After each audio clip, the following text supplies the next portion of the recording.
So guys, this is the waistband I cut out.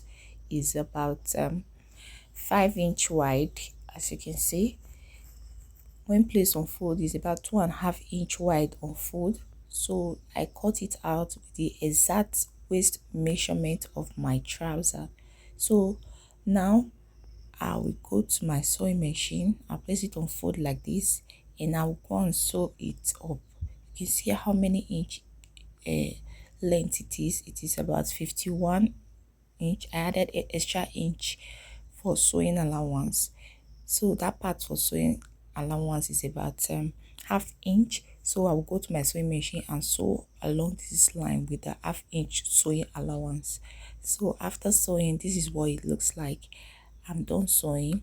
So now I'll place it on fold like this, because this is how I'm going to be sewing it. This is how I'll be sewing it, like this. So I will take my elastic.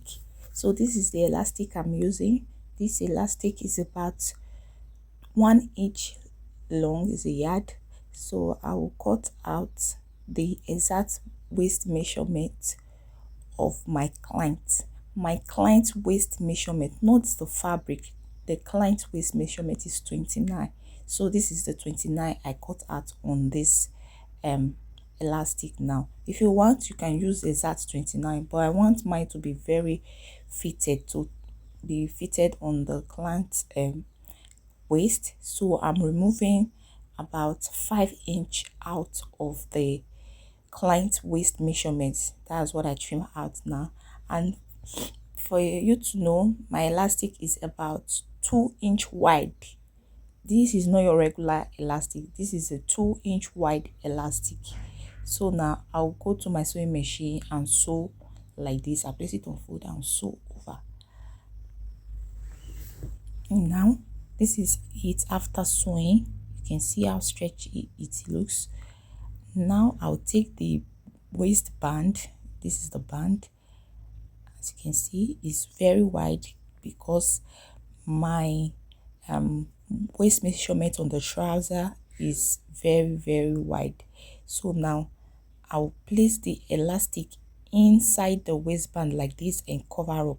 So now I'll go to my sewing machine and sew in the elastic. I'll just cover it inside the waistband all around, and this is what it looks like after sewing. You can see it's already coming up. The waistband is coming up. If you want, you can just put it in on your trouser like this, but I'm going to be adding a little bit of styling by sewing on some lines for styling to make it look beautiful. So now I'll add it to my trouser first. This is the trouser. You can see how wide the trouser is for a client with 29-inch waistline. The trouser is almost 52-inch wide. So now I will take the elastic parts of the waistband and I will sew it all around to the trouser. I'll just be joining it to the trouser all around. As you can see, I will stretch and sew as I do that. Now this is it after sewing. This is what it looks like. So I'll just go over and interlock it with my interlocking machine. Then now for the last part, I will go to my sewing machine and show you how I did this part. You can see this is the top part. I already sewed on the top part, so I will show you now.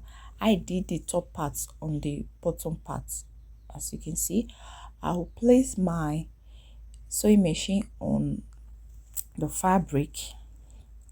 I'll place it on the fabric like this from where I want to start sewing. Then I will make a stitch and draw the fabric front and back. You can see I'll draw it. I'll just drag it as I sew.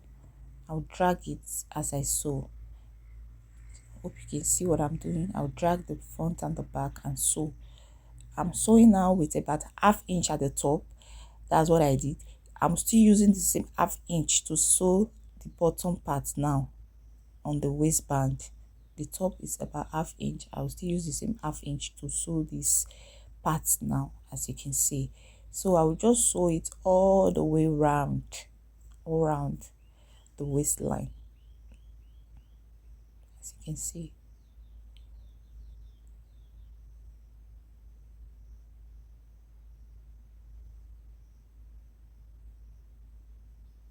So now guys, this is what it looks like after sewing. You can see how beautiful it looks. The effect is giving streetwear joggers waistline. So this is how it looks. And after sewing, this is how the front looks. Then for the inside, for the wrong part of it, inside the rough edges, I will interlock that with my interlocking machine later on. Thanks for watching guys. Bye for now.